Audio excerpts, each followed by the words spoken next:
So, Christian, I'm going to be transfixed.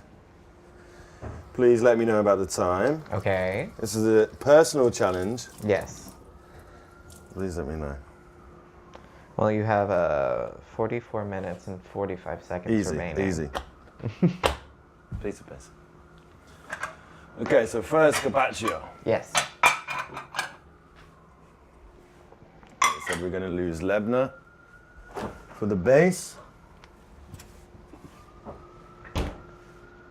A radish. Before we start with this, we've got to get our pan going. So I'm going to be able to do everything in 15 minutes. 15 minutes for each dish. So we've got to get this boiling. Get this water boiling for the pears. Yes. As fast as possible. And use some sugar. I have some demerara sugar. It's even better for the caramelization. It's old sugar. It's kind of tough, but it doesn't matter. You know what I mean? It's going to break apart.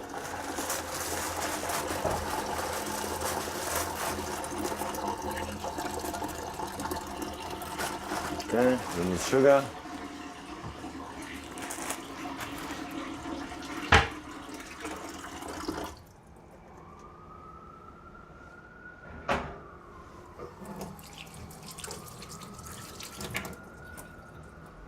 I'm gonna prep my pears right now.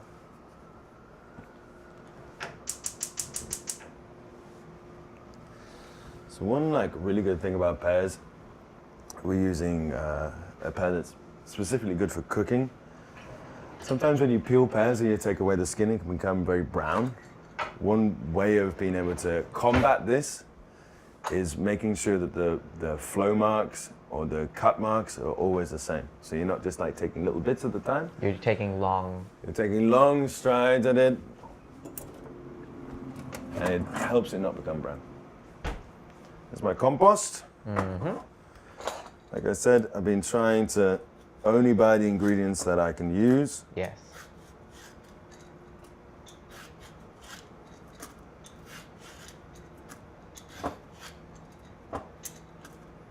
So, Mitch, how long have you been cooking?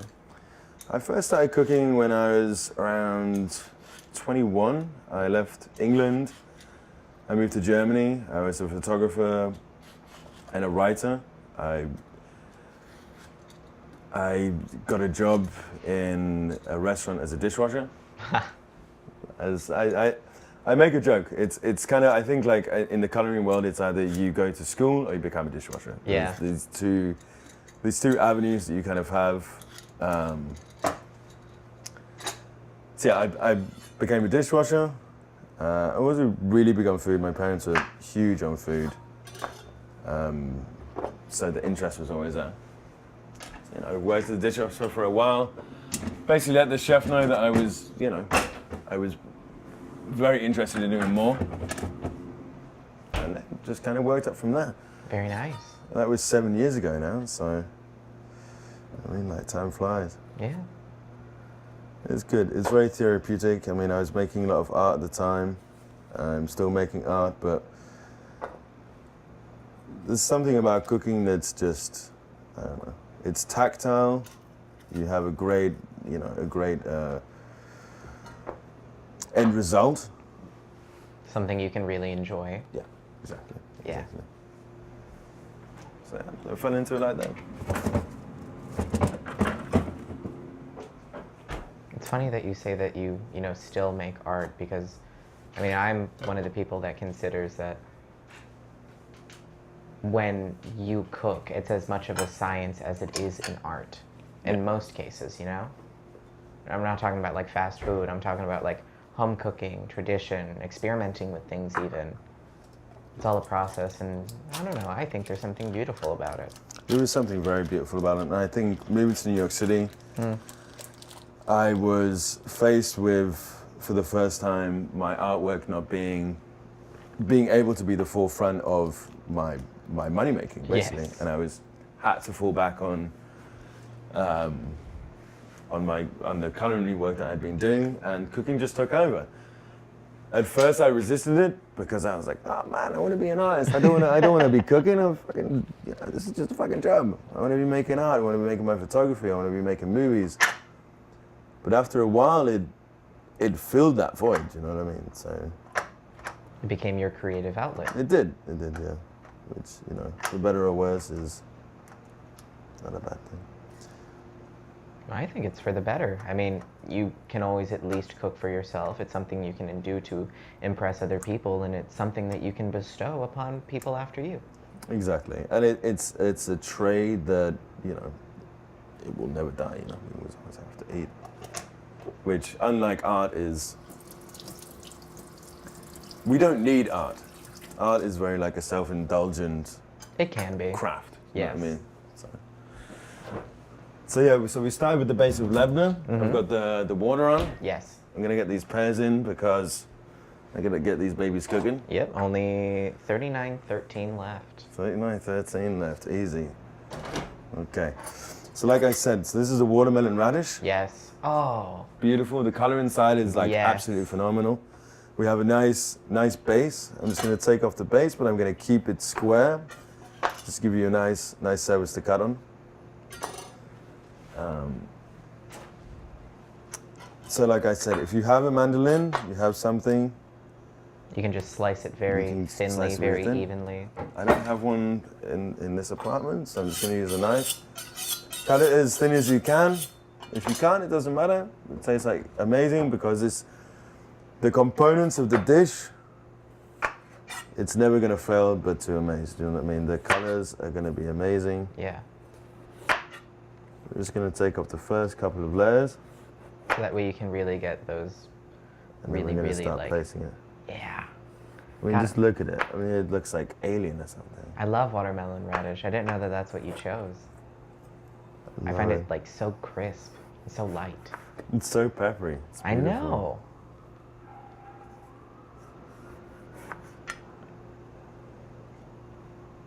Yeah, you know, your pieces don't become completely perfect. It doesn't matter. So I'd always been very interested in Mediterranean cooking. For the past year and a half, I've been working in an Israeli kitchen. Yes. I think there's something beautiful about Mediterranean and the more Middle Eastern. I feel like the pride and the respect that they give vegetables is to me amazing. You know, there's nothing more amazing than like making a beautiful dish out of one vegetable. Yeah. And this is gonna wow whoever you bring to dinner. It's gonna taste amazing. And it's simple. And it's simple. It's amazing. Amazing. I find simple things to sometimes be the most beautiful. Well, they normally taste better. Yeah.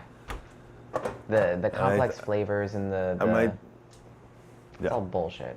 And I it's think not. you know, making really good food is always about having good energy. And it's Yeah. the more energy you're able to have with the food, the more fun you're able to have with the food, like having someone over and cooking with them, the better the food is going to taste always. It's all an experience. Just going to do a little olive oil. Give it a little sparkle.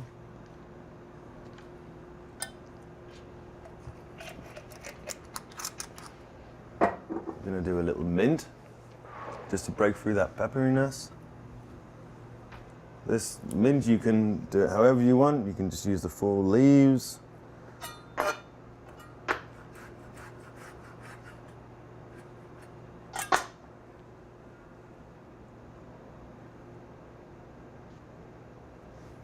Let's see if I have a little more.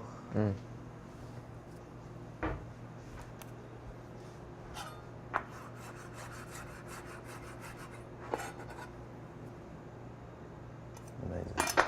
Beautiful. A little salt, just bring out some more of the flavor. Because everyone loves salt. Come on, it's not a good dish unless you use salt.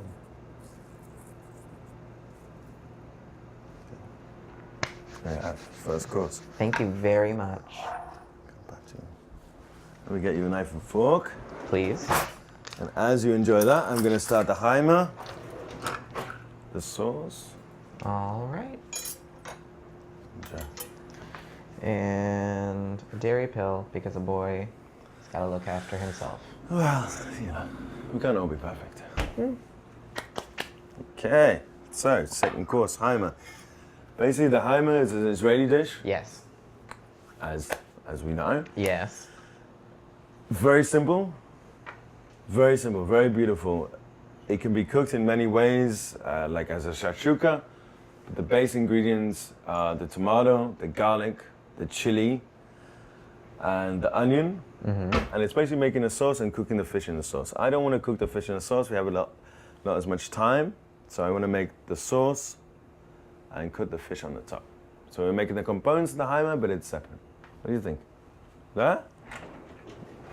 The labna, delicious. Yeah, works well. Please. I mean, you made it. Wow. And the It mint. works so well. Yeah. So light, so simple. Incredible. It's beautiful, huh? Yeah. The flavor. Wow. And the colors. Okay.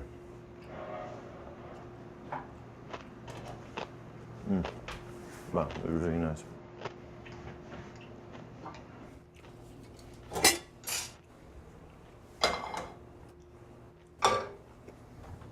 So everything that I cut, I'm going to go straight into the pan. I'm going to make everything in the pan.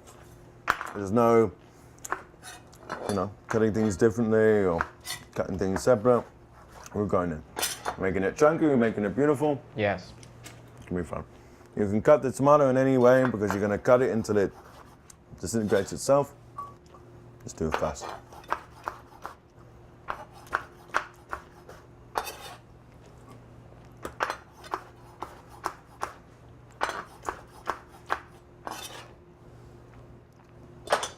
Okay, tomato. Some garlic.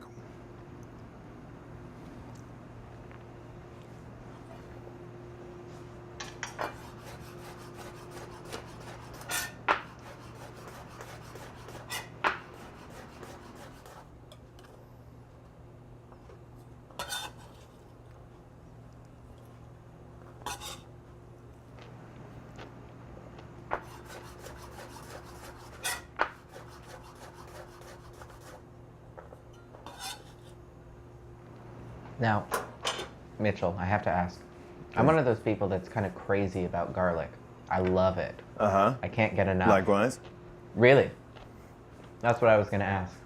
I love it. I do try to balance it though, because, you want everything to be balanced to a certain extent. But no, I'm phenomenal. But when recipes call for 2, I throw 4. It's 6. Right. It's definitely. That same vibe I'm getting with chili. I was never really a big chili person. Yeah? And recently I'm really starting to understand the benefit of chili in a dish. I think me as well, at least when it comes to spice, As a kid growing up, tasting things, my first thought would be, oh, this is spicy, and that would be it. But now, as I'm tasting more things, I let the spiciness, initially hit me, but after a while I start to really sort of delve into the flavors that exist within the sauce and the spice, and everything begins to reveal itself, Yeah, I think it's about how fast you cook something, Yeah. or how you bring it together. Like, I'm not going to use all this onion, I'm just going to use a little bit. How do you think cooking this in the time limit will affect the flavors? Is it going to give you something you want, or are you a little scared? That's exactly what I want. I want the flavors to be fresh. I want them to be vibrant. It's like they're just born. Yes. They're not sitting there like kind of, old school kind of food. It's like they're bang. It's there, it's fast, it's pungent. It's almost like the flavors haven't had time to realize what was going on. And in the same instance, we're gonna eat that. It's gonna be amazing. Everything is at a very high temperature.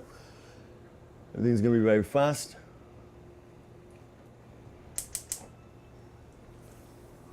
We're gonna go from there. So with the fish, I'm just going to sear it. Okay. We're just gonna sear the side with the skin and then put it straight in the oven. All I have here is some sage, just for extra flavor, some garlic. We want the fish to be, the oil to be very hot before we go straight in.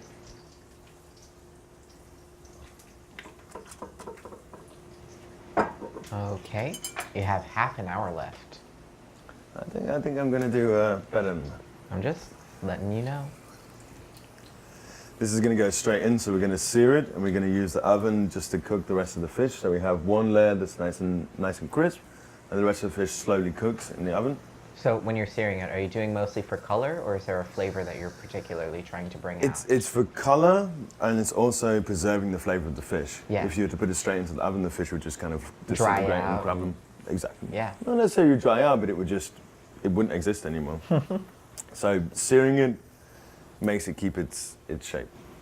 That's about it.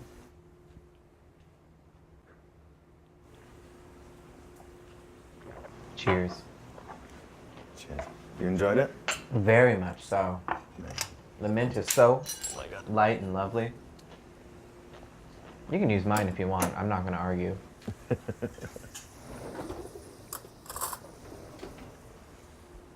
And we're gonna have pollock today. Very much like cod.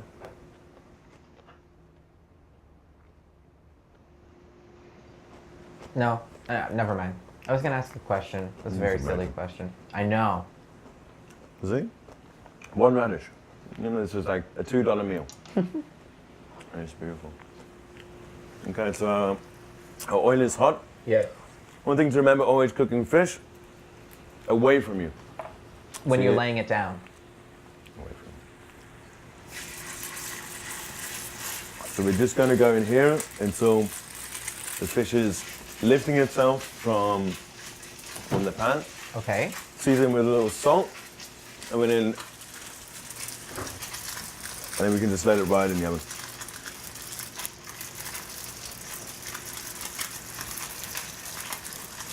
It's gonna be very fast. You can also see how the color is changing. It's already half white. Already half of it is white. Cooked. It seems to have that nice fast sear. You can go straight in the oven. And let that ride in the oven. Now to our sauce.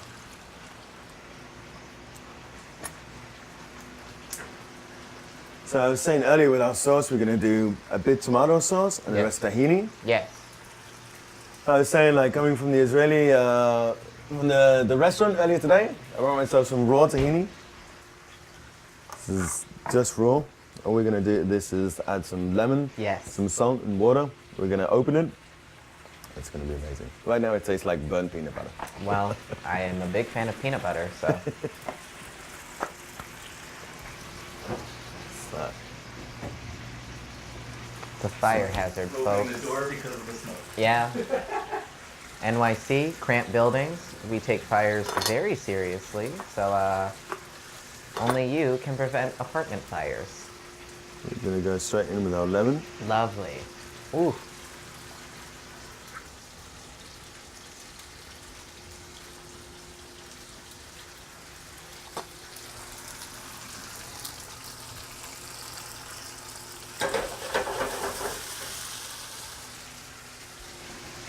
So with tahini, if you're opening it, you want to do kind of like half and half. Half raw tahini, half water. So the amount that we're using, I just want to splash. So splash of water, Equal parts. Yeah? equal parts. Yeah. Exactly, equal parts. And do a little salt.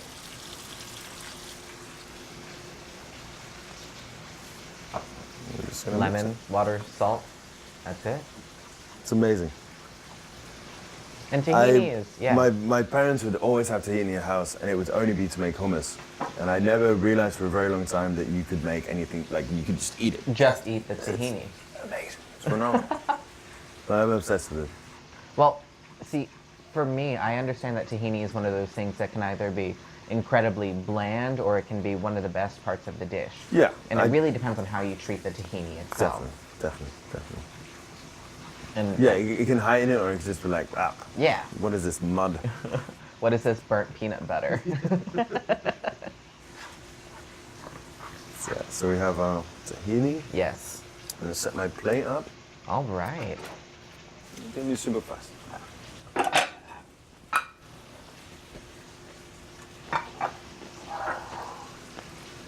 How long are we leaving that fish in the oven? Not long at all, probably about 10 minutes. So the sear comes very fast from the bottom, Yes. from the heat, but then inside here the oven is not high, it's like at about 350. It's really not high at all. It's still preheating, so it's probably at like 200. So this is gonna slowly cook it, but not burn the bottom.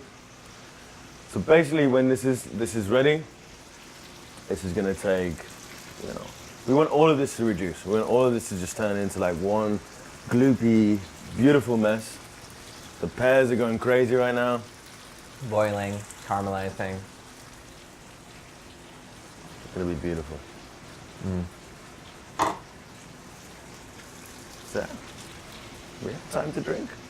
I Oh, don't know what happened to my glass. Cheers. now So- this multitasking.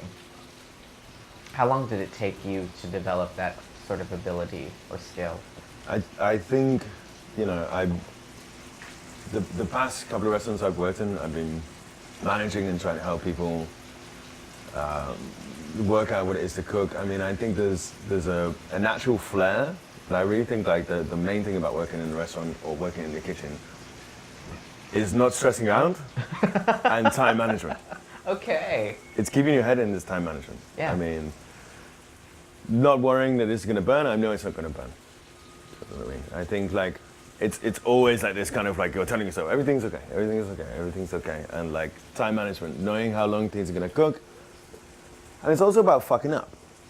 You have to fuck up to be able to know how to rectify it again. Like I was recently talking to someone, and he was like, "Oh, you know, we can't let anyone burn anything in the restaurant because then you know they're going to burn it again." And one of the first chefs I ever had, he would let me burn things.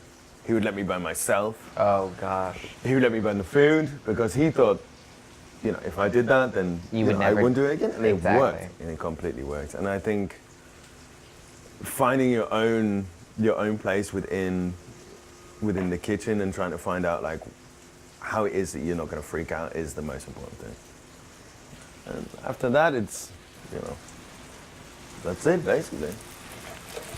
After that, it's passion. Yeah? It's passion and it's interest. I think I'm still on that first step because I definitely freak out too much. Time management is not a skill that I have under my belt yet, you know? So for me, I'd be freaking out about these vegetables. I probably wouldn't have even thought about the fish still in the oven. And the pears would not be on the stove yet, if I'm honest. That's a great thing about thinking about tonight, thinking about like how to make 3 dishes in 45 minutes. It's all about starting it at the beginning. Yeah. So, you know, little things like this, you can make a very elegant small meal for you and another person. If we were making this for 2, it would be 5 minutes more. Like I could have made 2 of these in the same time. But I think that's great. the portion I that think- you served me, though, I think would serve 2 people. So Yeah, even and that. I think there's nothing more fun than having something over in your kitchen and cooking with them in the kitchen and actually being here when you're cooking. It's not like I make a lasagna at 1 o'clock and you come over at 8 and it's like I pull it out of the oven. No, that's not fun to me.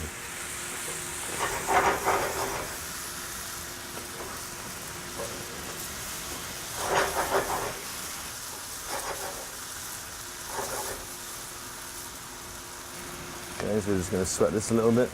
I'm going to add a little water to it. So adding oil and water is going to raise the temperature phenomenally. And also adding water kind of brings out the moisture of the onions and the tomatoes. So it brings it out, it raises it, and then you take it away again and you create more of a sauce. You're going to add a little water Straight to the pan. straight to the pan. Now when this gets really hot, oil and water is disastrous, Yes. as everyone fucking knows. Yes. So now that you know that you've added water to it, you know that this is all you can really do now. You leave it alone, and when you get your desired consistency, that's it. You leave it.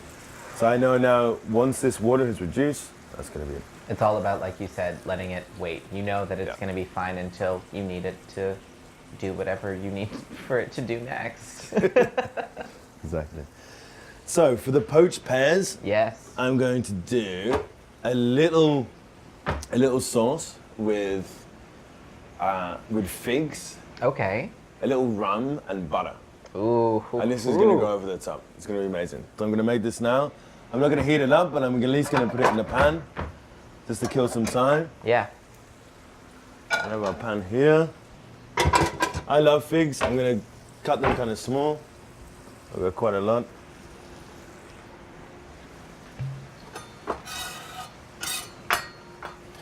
I want to take out the middle. The middle is kind of like, it's chewy. It's not interesting. I'm gonna take out the middle of all of them.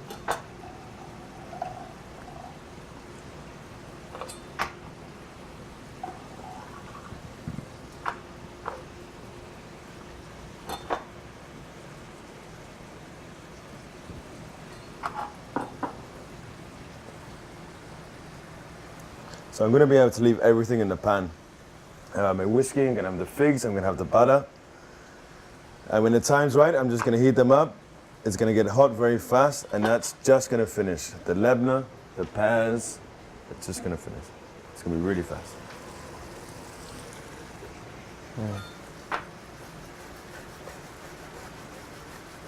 Oh, I can start to smell the onions and the tomatoes. Everything's happening over here right now. I know. Oh, I think that's probably my favorite part about cooking. I mean, growing up at least, not really having much of a say in the kitchen. Yeah. Sitting around, just smelling everything that was coming from there. So what was your kind of cuisine growing up? I mean, you said you were from Louisiana? Yes. So Creole food or? Well, a little traditional Creole, a little bit of standard American, you know? Right. My mom would try to experiment as much as she could with me growing up being a pretty picky eater as a kid. Right, okay. And I mean, look at where I am now. Taking tablets at the dinner table. I know. But I mean, it's all about the process and the journey. Yeah. Growing up, I would think I would be super easy to feed. I'd be like, oh, all I need is a burger. And yet there's 10 other restaurants and they serve Asian food, Middle Eastern food, Italian food, and all I would want is a burger. You still eat meat? Or you... I do. Yeah, I'm kind of considering cutting it out.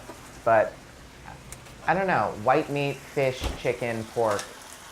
We'll see how that goes. Because red meat for me right now is a bit iffy. Yeah, right. I mean, I'm pescatarian. I eat fish and vegetables. And I think that change happened 7 years ago now. Okay. And I felt so much better. So much better. Really have. Is that around when you started cooking? It is, yeah. I think at the same time I was realizing what I was eating, realizing that, I mean, I was in university, I had no money, I was eating shit food. Yeah. I realized that like something's got to give. This is not healthy, it's not natural. And also being around people who were passionate about cooking what they wanted and passionate about making good food, it was like, shit, man, I'm not buying a steak every day, so I'm not going to eat meat. You know, that's it. It's over. And that was really liberating. And it really made, you know, things like the carpaccio made me appreciate vegetables. Yeah. I think a lot of the Middle Eastern cooking, a lot of the Israeli cooking is very much like this. It's, you know, it's seeing the beauty in tomatoes and onions and garlic and chili and knowing it. You know what I mean? I mean, for me, it wasn't until I came up to New York City that I finally took a step outside of myself and realized that, oh wow, there are many, many different cuisines in this world, and all of them are beautiful and diverse and are fucking delicious. New York is amazing for that. It really is. I remember coming up here, living, trying with my old I just want a burger self, and realizing that, oh wow, there's Chinese takeout next door, there's a beautiful Italian restaurant right down the street. Yep. What am I doing to myself by just limiting myself to the classic American food? There's so much more world out there to discover. Okay, this is really what I wanted. Everything's sweated. Mm-hmm. The flavors have infused.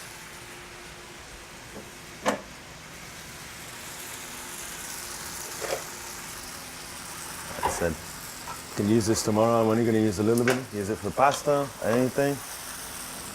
I just want a bit of color. Ooh. Now you're setting that aside for the fish.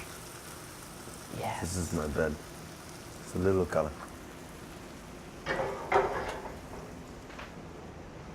We're gonna play with the tahini a little. Mm-hmm.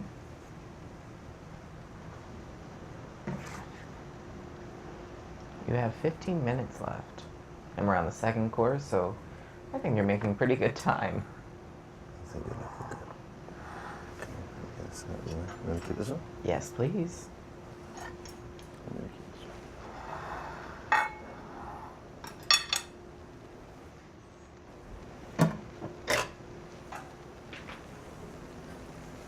Okay, we can bring our fish out. Mm-hmm. See how we have this beautiful difference. We have this nice crust on the bottom. Everything's white. Everything's perfectly cooked.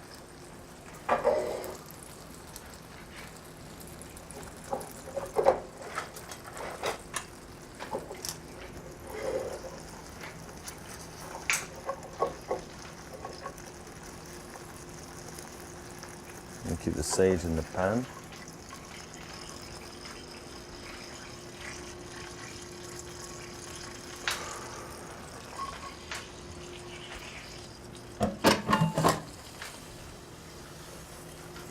This would not be right. Chili. A little bit of the pepper. To really get things going. A tiny bit of olive oil.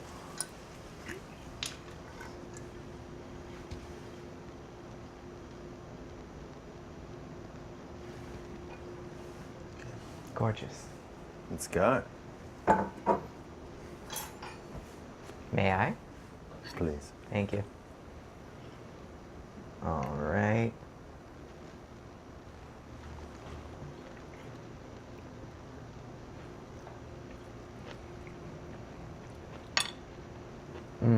Yeah? Mm-hmm. See, it's all there. Yeah. The onion, Follow. the garlic, the tomato, that little bit of chili, Wow. and that fish is the base, that burnt tahini you were talking about. Oh, man. It's so simple. It's so beautiful. It's beautiful. You have the three colors, you have the white, the green, and the red. Everything's popping, everything's beautiful. Wow. And this is just a very small fillet that I picked up at the shop. It's like a $4 fillet. Very small. You want things to be beautiful, you want it to be sexy, you want it to be small. Mm-hmm. You want to fucking just have a big fish and chips cod from England, you know what I mean? Wow, really nice. Wow, you enjoy that. I will. On to the next one. Mm-hmm. Cheers. Right. So I'm going to put my extra tomatoes and garlic and onion in here.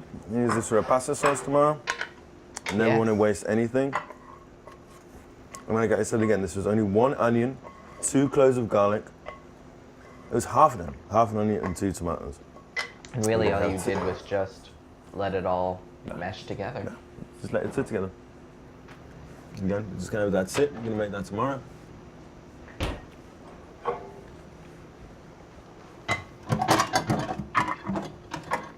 Okay, wash this up. We don't want.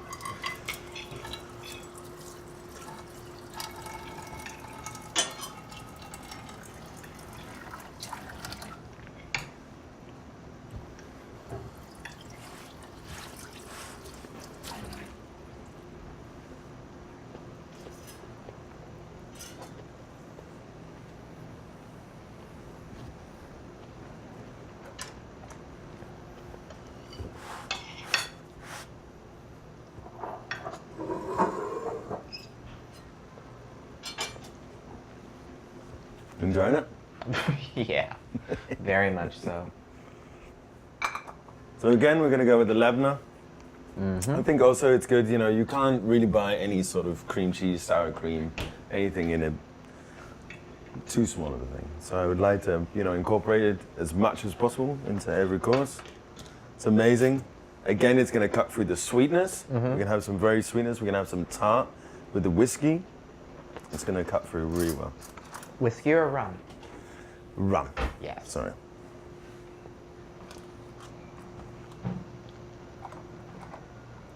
Just gonna do a little bit of this. You warm it up, it really turns into putty.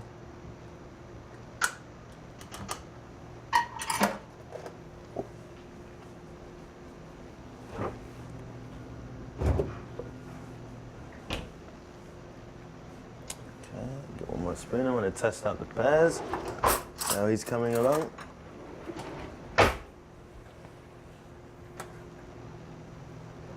Those have been boiling for around half an hour now. Yeah, exactly the right amount of time. So I'm going to give them just the last little kick. I'm going to make my sauce. And this sauce is going to be ready when the butter's cooked. Okay. I don't want the butter to brown too much. I also want to brown the pears. So when the pear comes out, I want to just put it in slightly. Just give it a bit of color. Yeah. Really beautiful. I'm going to push the figs to the side. Being from Louisiana, I'm very, very familiar with using butter as the sort of medium with which you want to brown. It really changed me. I remember going it must have been like 3 years ago. I spent 2 months in Paris. My parents came and met me. Classically French. I had been cooking in America for a couple of years at this point, and my mum was like, what, tell me all the things that you learned cooking. And I was like, 2 things, mum. Salt Yes. and butter. Yeah. I was like, that's it, mum. I was like, that, and that's America. And also, it's changed everything. And I think that's obviously came a lot from France. Mm-hmm. England, we're trying to steer away from butter. Like, my parents would never cook with butter, ever. Really? Ever. I'd never had butter growing up. What would they use? Vegetable oil. Oh. Not even olive oil at this point. They thought it was old-fashioned and, would make you fat or something. I don't know. No, I was a upper middle class kid growing up. So we had butter, we had margarine, we had olive oil on special occasions. Margarine was a big thing. Margarine was a very, very big thing. But I don't know, I think my family preferred butter because, the traditional French roots, the classic Where's flavor. your family from, like, back in the days? Is it from French, or? My mom, Mississippi, Louisiana, very much a traditional Southern woman. She traveled the world because my grandfather was in the army. Oh, wow. Yeah. The Second World War? Or? I think around that time. I don't know too much about him. He died after, the last sibling was born. Right. From okay. Agent Orange, so I think it's more Vietnam. Then, oh my goodness, that pear. Looks beautiful. So we're just going to fan it out. So on the plate, it's going to be like this. Nice fanned out pear. The boiling is at it right. It's just soft. It's still got a little crunch. It's beautiful. We're just letting the figs infuse this oil and the rum. Mm-hmm. We don't want to brown the butter. We don't want it to burn, but we want it all to infuse. I'm going to separate it a little bit. I just want to put this in very, very quickly. Need to be very careful. To almost sort of glaze them, huh? The glazing. Very beautiful.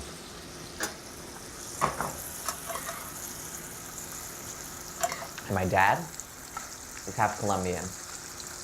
Well, he's full Colombian. I'm half Colombian. He's adopted, so don't really Would he know cook much. a lot, or? Growing up, he was the grill master. The grill man, huh? Oh yeah. Amazing. Was it barbecues? Oh yeah. I remember filet mignon and salmon Yeah. for my birthday. Amazing. You eat a lot of gator down there, or? I remember trying it on a field trip once upon a time, Uh-huh. but that is about the novelty of gator. It's not a sustainable sort of food source, not from any sort of, I don't know, middle class family.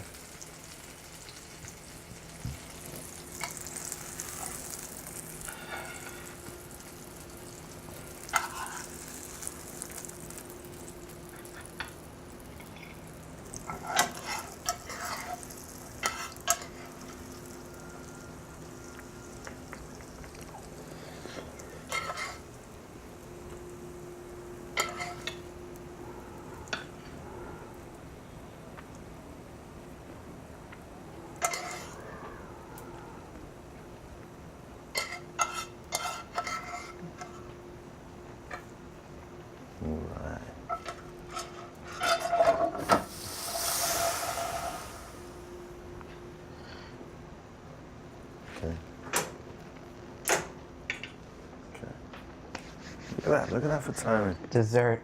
Dessert is served. With 4.5 minutes left.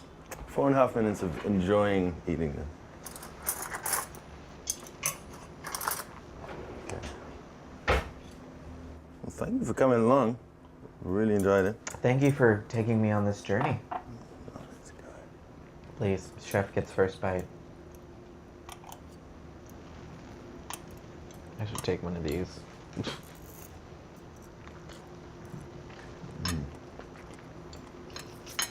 Wow. Wow.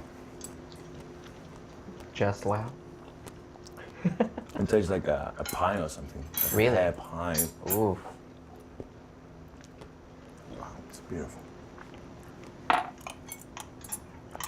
I think the brown sugar really did a treat. I never do white sugar when I'm on brown sugar.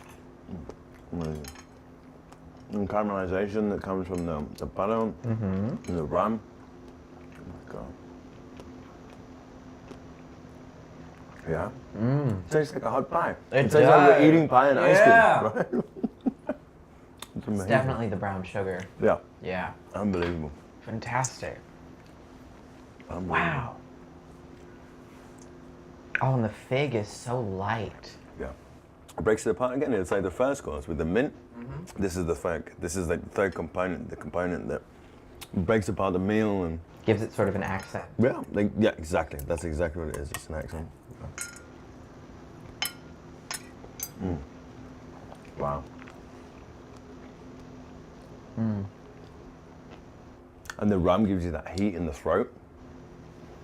Jesus. Creamy, warm. So satisfying.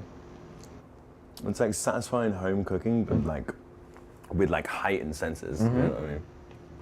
But with the simplicity of not having to, I don't know, wait 14 to however long it takes to cook a pie.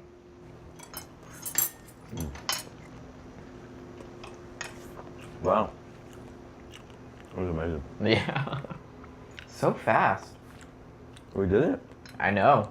Congratulations.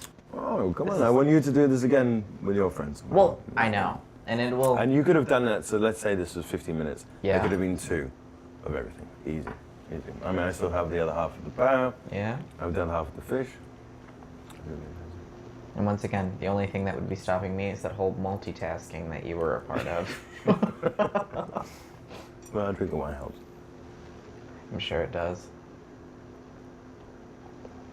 Maybe that's what I should do. Maybe I should just start drinking while I cook. I think there's a whole thesis about it. Somewhere. Really? You know, one for you, one for me, one for you, one for me. It makes good food. You got to enjoy being in the kitchen. I think as soon as you're not enjoying it, there's no point in doing it. Do you know what I mean? As soon as it becomes a chore, there really isn't that point. Wow, that's unbelievable. I've never made a glaze before with oil. I used to always just use alcohol. Sorry, with butter. And that's a whole yeah, other... it does, doesn't it? Wow. It does. Wow. You guys all shut up? Sick. Do you want some?